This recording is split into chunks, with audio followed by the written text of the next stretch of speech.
ஓம் RAM RAM கணம் பிரேதம் சமவோதனமஸ்வராணாம் ஆச்சதேவதாய ஸ்வமக ஆதேமாய நமத்வமாய நமக அண்டதேவதாய அக்ஷதேவதாய மகாதேவதாய சமப்பிரதோஷம் சமப்பி வச்சிரு. ஓம் ஜனம் ஹங்கார கணமதத்யாவாம் ஜபப்பிரதோஷம் சமதீபஹாய நமக தேவாத தத்தம் சுபத்யாம் ஜபவத்யாம் அஸ்ருதாய மகாதேவத்வம் பிராதாம் தேவஸ்து போதேவஸ்யாம்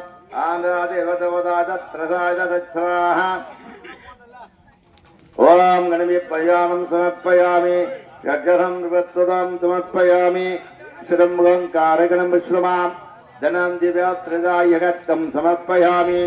ஓம் அசரம் பிரவாசனம் கவுத்து கவுத்துருப்பா ஓயா கௌரவது கௌரவத்தில் பீசனம் சுமாவப்பகம் அனந்த திவ்யதத்யாமாம் சமர்ப்பயாஸ்ரோமதாதே பிரதமக. ஓம் அகமாய நமः நமோய நமः மாங்காரவ்யா நமः அனந்தசிரம்பகம் விவேதோத முடனே பார இதங்குணத்தை தாராம் சுபப்பிரதாயாரத்தையாரம் உடன்பருவாய் அருள்பருவாய் தருவாய் தருவாய் ஐயனே எங்களை காத்தருள் புரிவாய். ஓம் தினம் திசார பிரதேசானம் பிரதாயின ஆண்டே வாதினே ஓங்கார உய்யார ரோதன தத்வதோதன தத்வச்சரம் சுனதோபனே பத்ரோதனே வங்காரபனே ஓம் பிரதேசம் மனோகமஹமே ஆனந்தபதே ஆனந்த கடலே அருமை பொருளாய் அன்புடன் வருவாய் வாரமே ஏதாய் இருவாய் அன்புடன் தாராய் எங்கள் அன்புடன் காக்காய் முடன் வருவாய் ஐயனே. ஓம் அக்கினியனே பகவானே அன்புடன் வருவாயை ஆக்கினை செய்ய வருவாய் ஐயனே அன்புடன் வருவாய் ஐயனே. ஓம் கோவிந்தா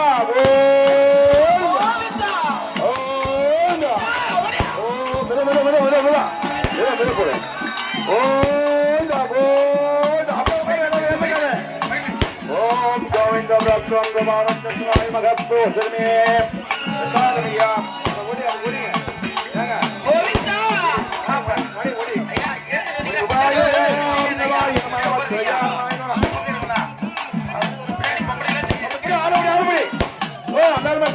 முடியா ஓம் நமதே பிரதாசம் அப்படியே அப்படியே உடனே உடைய ஆட்டம்.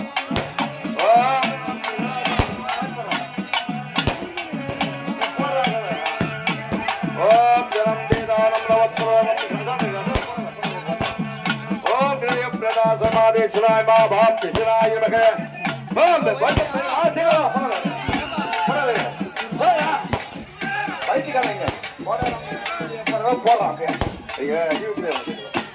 ஓம் பிரமாணவாதேஸ்வரமான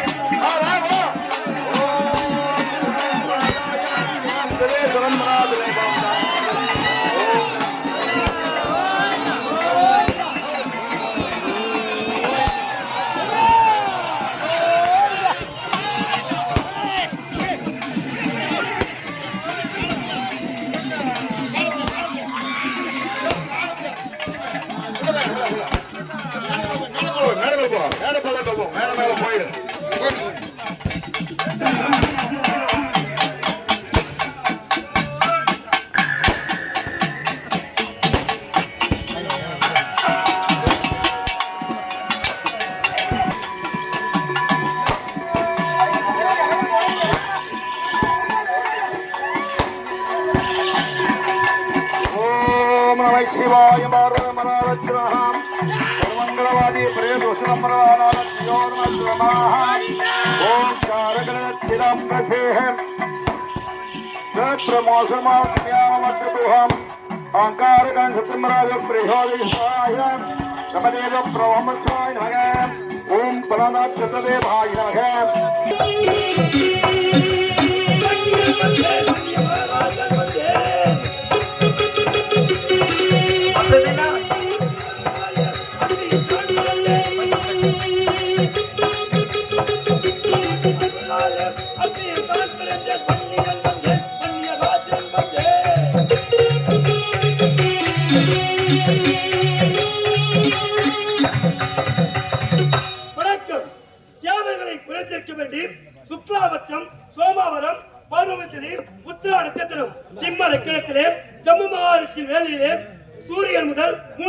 தாமரை உச்சக்கட்ட பார்வையிலே அங்கே இருக்க அக்னி மரவாளி அம்சத்துடன் சிவபெருமான் வேலை வீச அந்த அக்னி சாலையில 1000 கோடி சூரியன் பிரகாசமாய் 5 வயது சிறுவனாக வெள்ள குதிரையின் மீது 32 விரலாறு வீர வண்டியா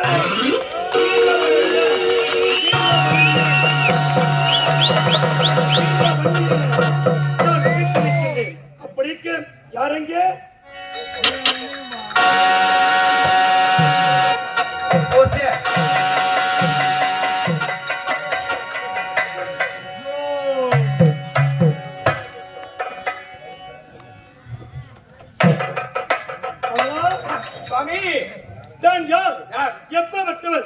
எதற்காக தோன்றி என்னுடைய முன்னோர்கள் யார் அதிகில் சேரனாய்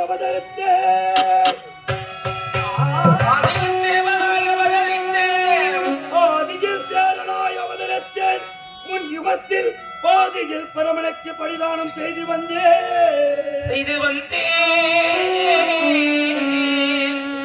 கவலா பாதியில் சேரானை அவதரித்து யுகத்திலே பாதியில் பரமனுக்கு பரிதானம் செய்து வந்தேன். அப்படி இருக்க என்னுடைய முன்னோர்கள் யார்? சேர, சோழ, பாண்டியன். அவர்கள் பல்லவராயன் ஆட்சி காலத்தில் பல்லவராயன புகழ் பெற்றார்கள். அப்படி பல்லவராயன புகழ் பெற காரணம் சேரப்பள்ளி, சோழப்பள்ளி, சக்கரவர்த்தி பள்ளி, பல்லாளப்பள்ளி என 4 பள்ளிகளாக பிரித்தார்கள்.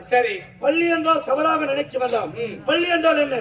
பாக்களிலே பள்ளி கொண்டிருக்கிறார் விஷ்ணு பகவான், கைலாயத்திலே குடியிருக்கிறார் பள்ளி கொண்டிருக்கிறார் சிவபெருமான்.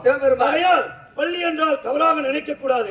அப்படி பல்லவராயன் ஆட்சி காலத்திலே பல்லவராயன புகழ் பெற காரணம் அதற்கு எடுத்துக்காட்டாக என்ன தெரியுமா? என்ன?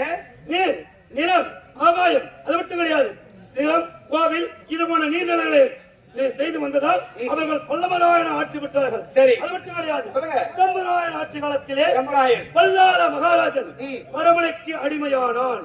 எப்படி? சம்பராயன் ஆட்சி காலத்திலே பல்லாள மகாராஜனுக்கு அவன் பரமனாக அடிமையானான். அப்படி பரமனுக்கு அடிமையானதால் அங்கே ஓடி வந்து ஈஸ்வரன் என்ன செய்தார்? அந்த வல்லாள மகாராஜனுக்கு குழந்தையாக பிறந்தார். அப்படி குழந்தையாக பிறந்த பிறகு 18 நாள் பாரத போரிலே தர்மர்கள் பரிதானம் செய்து வந்தார்கள். அப்படி அந்த போரிலே தர்மர்கள் பரிதானம் செய்து வந்ததால் யுகத்திலே அவர்கள் சக்கரவர்த்தியாக பிறந்தார்கள். சக்கரவர்த்தி. அப்படி சக்கரவர்த்தியாக பிறந்தார்கள். அது மட்டும் கிடையாது. என்னுடைய கோத்திரம் என்ன கோத்திரம்? ஜம்பு மகாரிஷி கோத்திரம். ஜம்பு மகாரிஷி கோத்திரம். ஜம்பு மகாரிஷி கோத்திரம் எப்படி தெரியுமா? பிரம்மன் பிரம்மரிஷியானதால் பிரம்மரிஷி கோத்திரம். எப்படி? பிரம்மன் பிரம்மரிஷி வழியானதால் பிரம்மரிஷி கோத்திரம். அது மட்டும் கிடையாது. பிரம்மனுக்கு மகனாக சுமித்ரா பிறந்தான். அப்படி சுமித்ரா பிறந்து சுசிலையை மனமுடித்தார். அப்படி சுசிலை மனமுடித்து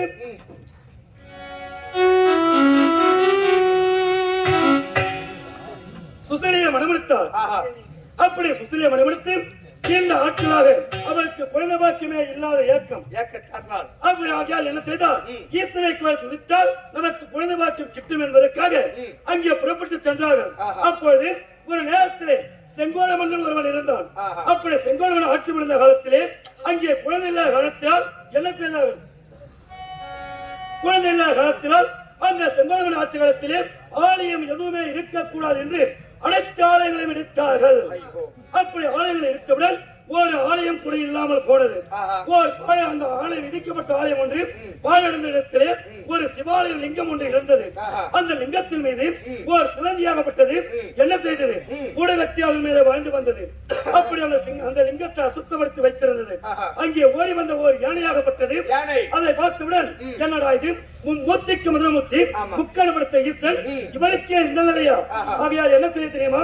தன் தும்பிக்கையால் அந்த சிலந்தின் கூட்டை அழித்தது. அப்படி அந்த சிலந்தின் கூட்டை அழித்தவுடன் அருகாமையில் அந்த குளத்திற்கு சென்று நீரை கொண்டு வந்து சிங்க லிவத்தின் மீது பூஜித்தது. அபிஷேகம் ஒவ்வொரு நாளாக செய்து வந்து அந்த நாளத்தை செய்து வந்த பிறகு இன்று அந்த இறை எப்படி பெயர் பெற்றிருக்கிறது? திருவானைக்காவல். திருவானைக்காவல் என்ற பெயர் பெற்றது. அது மட்டும் கிடையாது. அந்த சுமத்திரன் என்ன செய்தார்? ஈத்தனை துதிக்க வேண்டும் என்று அந்த சிவாலயத்திற்கு வந்து அங்கே கோயில் துதிக்க ஈஸ்வரன் மனமிறங்கி காட்சியளித்தார். காட்சியளித்து என்னுடைய பக்தன் ஆகியச்சு இளையே கோரி முழுமனதோனி கோரி விட்டார். அவையால் உனக்கு நான் காட்சியளித்திருக்கின்றேன். உனக்கு என்ன வேண்டும், என்ன வர வேண்டும் என்று கேட்க சுவாமி எனக்கோ திருமணமாகிய பல ஆண்டுகள் உருவாகி விட்டது. எனக்கோ குழந்தை பாக்கியம் இல்லை. மக்கள் பேர் செல்வம் இல்லாத காரணத்தினால் எனக்கு தாங்கள் குழந்தை பாக்கியத்திற்கு வரத்தை தரவென உரைத்தார். அப்படி உரைத்த மகனமே எனக்குதான் ஈசன் உனக்கு ஒரு அழகான மகன் பிறப்பார். அவன் என்னை விட பலப்படுத்தவனாக இருப்பான் என்று கூறி மறைந்தார் ஈசன். மகனம் என்னானது? சுமித்திரை மனைவி சுசிலை நிறமாத கர்ப்பிணியானால் நிறமாத கர்ப்பிணியாகி என்ன செய்தார்? அழகான ஆண் குழந்தையை பெற்றெடுத்தார். அவர்தான் ஜம்புமாமுனி. அந்த ஜம்புமாமுனி வயதிற்கு அவர் பின்னாலே அந்த ஜம்பு மகாரிஷி வேள்வியை நடத்தி அந்த ஜம்பு மகாரிஷி வேள்வியிலே பங்குனி மாதம் சிம்ம நட்சத்திரத்தில் செவ்வாய் கிழமை உத்திரா நட்சத்திரத்திலே இந்த வீரவன்னியன் 1000 கோடி சூரியன் பிரகாசமாய் 5 வயது சிறுவனாக வெள்ள பிறகு மீது 32 விருதுகளோடு பிறந்தவதான் இந்த வீரவன்னியன்.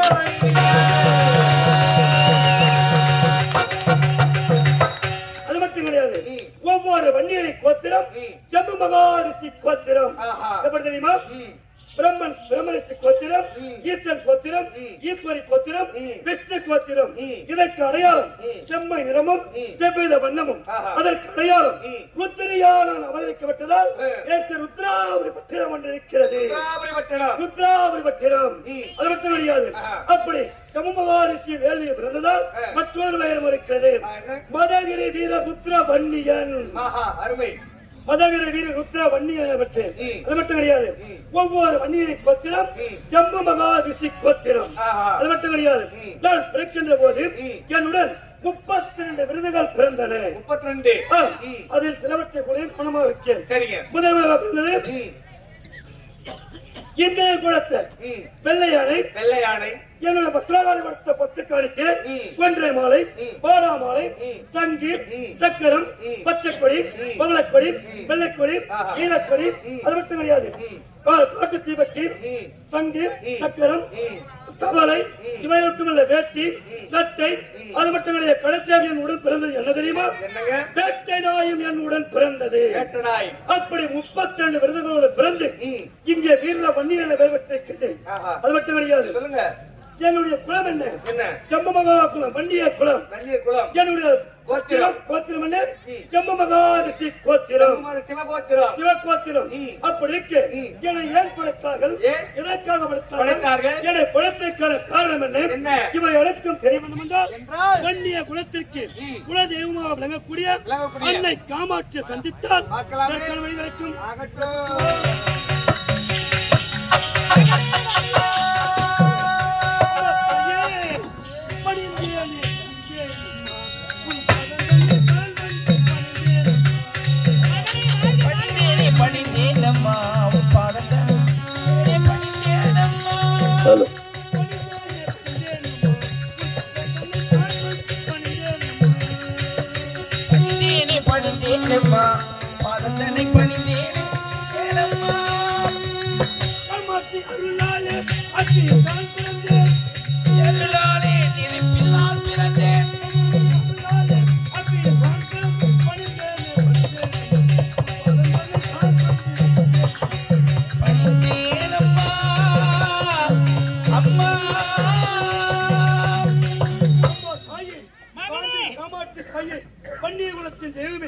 இந்த வீர வன்னியனை அன்போடு வாழ்த்துக்கிறோம். வாழ்க மகனே வாழ்க, வீரம் வீரம் விவேகத்தோடு வாழ்க வாழ்க வாழ்க வாழ்க. அப்படியாக மகனே தாயே, என்னை ஏன் படைத்தீர்கள்? எதற்காக படைத்தீர்கள்? படைத்த காரணம் இங்கே அழைத்த காரணம் என்ன? மகனே உன்னை படைத்த காரணம் என்ன தெரியுமா? ரத்தினாபுரி கோட்டையை ஆளக்கூடிய மாதாவி யதாபிகிற அரக்கர்கள் உருவாகிவிட்டார்கள். தாயே, அவர்களை அழிக்க வேண்டும். அரக்கர்கள் இருந்தால் தேவர்களுக்கு ஆபத்து. ஆகையால் உன்னை அக்னியில் பிறக்க வைத்து மகனே நீயோ பிறந்து விட்டாய். இருந்தபடியால் உன்னுடைய கரத்தால் தான் அந்த மாதாவை இனதாவை இருவரும் மடிய வேண்டும். உடைப்படைத்து அசுரகுலத்தில் பிறந்தவர்கள் ரத்னாபுரி கோட்டை மாதாவி இனதாவை சொல்லக்கூடியவர். அசுரகுலத்தை பிறந்து தேவர்கள் வரைக்கிறார்களோ அவர்கள் அழிக்க வேண்டுமா என்ன செய்ய முடியுமோ இப்போ நான் புறப்படி போக வேண்டாம். என்னை முன்னே விட்டு பின்னே வைக்க காரணம் அதுக்கு காரணம் இருக்கிறது. என்ன? நீ ஒருவனாக சென்று அவரை அடிக்க முடியாது. ஐயே ஆமா, என்ன முறைக்கிறார்? ஏனென்றால் உனக்கு திருமணம் செய்து நான் அழகு பார்க்க வேண்டும். எனக்கு திருமணம் செய்து அழகு ஆமா. ஐயே தனிமையை சென்றால் அழிக்க முடியாது, திருமணம் செய்துவிட்டு சென்றால் அவர்கள் அழிக்க முடியுமா? ஆமா மகனே, அப்படி என்றால் எனக்கு பெண்கள் தேவலோகத்தை ஆளக்கூடிய தேவதனுடைய மகள் இருக்கிறார். சாரவழி அழைத்து உன்னை மனமுடித்து வேண்டும். லாவணியா சாரவழி. அப்படியா? ஆமா. அப்படி என்றால் புறப்படுங்கள். இப்பொழுது தேவலோகம் அங்கே சென்று கேட்டு எனக்கு மனமுடித்து வேண்டும். இனிவழியில் புதுப்பாளையத்தை சேர்ந்த ஸ்ரீ பச்சையப்பன் ஐயா, முன்னாள் ஊராட்சி மன்ற தலைவர் ஐயா பச்சையப்பன் ஐயா, அந்த குடும்பத்தின் சார்பாக முடிய ரோஜா நாடக மன்றத்தினை பாராட்டி ரூபாய் 200 வழங்கியிருக்கிறார்கள். அந்த அன்புள்ளங்களுக்கு மனமார்ந்த நன்றி தெரிவித்துக் கொள்கிறோம்.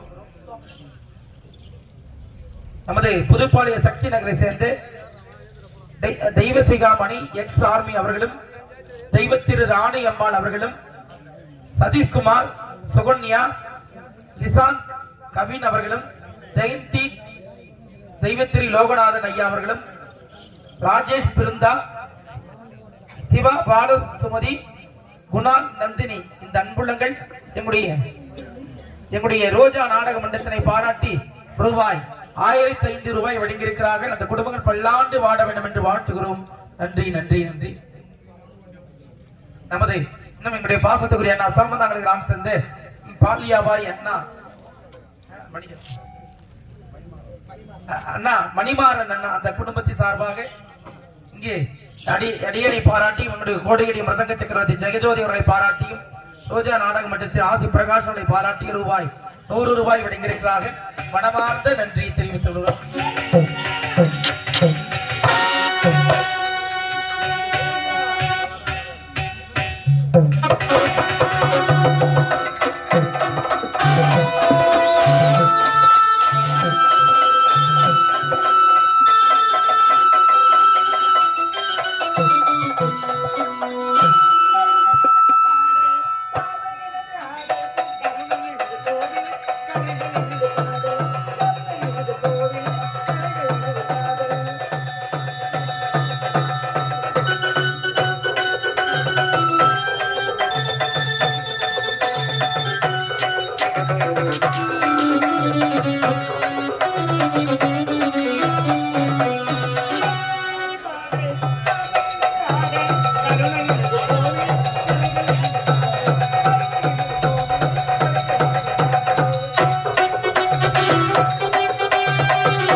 லாவண்யா சாரவணி என்று பேர் பெற்று எந்த விதமான குறைபாடு இல்லாம வாழ்ந்துறேன்.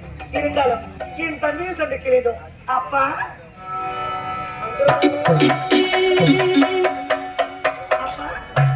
உங்கள் மகள் லாவண்யா சாரவணி சுகமோடு வாழ்ந்திருக்க வேண்டும். அப்படி ஆகட்டும்பா. மகளே, என்னப்பா? உன்னை எதற்காக வரவேற்றேன் தெரியுமா? எதற்காக? உனக்கு ஒரு நல்லதொரு செய்தி உரைக்கப் போகின்றேன். உன்னை பார்த்தோம் நீண்ட நாட்களாக விட்டது. அடடே, அதற்காக உன்னை வரவேற்று உன் மனதை பார்ப்பதற்கு வரவேற்றிருக்கின்றேன். அப்படியா? ஆமா மகளே, அப்பா, சொல். உங்கள் விருப்பமே என்னுடைய விருப்பம். நீயோ கன்னி பருவம் மங்க பருவம் அடைந்து விட்டாய். ஆமா. இப்போது உனக்கு திருமணம் ஒன்று செய்ய வேண்டும். என்னம்மா? அப்பா, சொல்லுங்கம்மா. உங்கள் வார்த்தைக்கு மறுவார்த்தை கிடையாது. கிடையாது. நீங்கள் சொன்னா எனக்கு சம்மதம் தான். சரி, சரி, நீங்க மாப்பிள்ளை பாருங்க. பார்க்கிறேன்.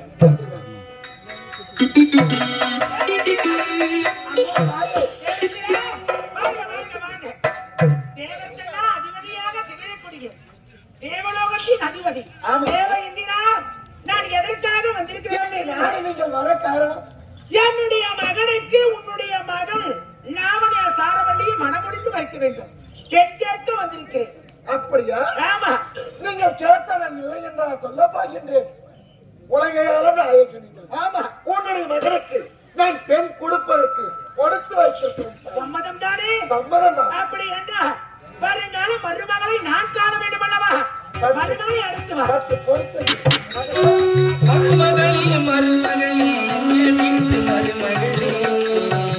அப்பா, என்னப்பா அவ்வளவு சீக்கிரமா மாப்பிள்ளை பார்த்துட்டீங்க? ஒரே ஒரு வார்த்தை தான் சொன்னேன். உனக்கு திருமணம் செய்ய வேண்டும் என்று. அப்படியா? அந்த உலக நாயகி காமாட்சி என்னை நாடி வந்திருக்கின்றார்கள். உலகம் நாயகி. ஆமா. அப்படியா? அவர் மகனுக்கு தான் உனக்கு திருமணம். சற்று விலகுங்க. ஆ. முத்துமாரி அம்மா உன்னோடு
காமாட்சி மதுரை மீனாட்சி காசி விசாலாட்சி திருப்பதி நிலை நீங்க சின்னமா புத்தாகி பொங்காவத்தாரி முத்துமாரி முத்துமாரி ரேணுகா பரமத்தி அம்மா தாய் காசி காமாட்சி அம்மா தாய் பார்த்தது.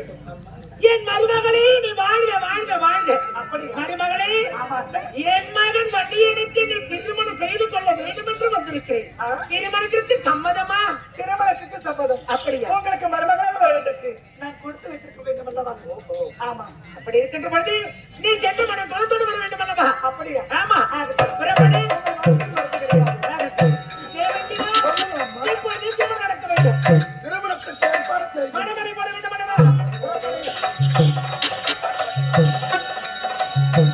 இன்னுயிர் தந்து இனவாரம் காத்த வன்னியர் குல சிங்கங்களே, எண்ணிய செயலை எண்ணிய படியே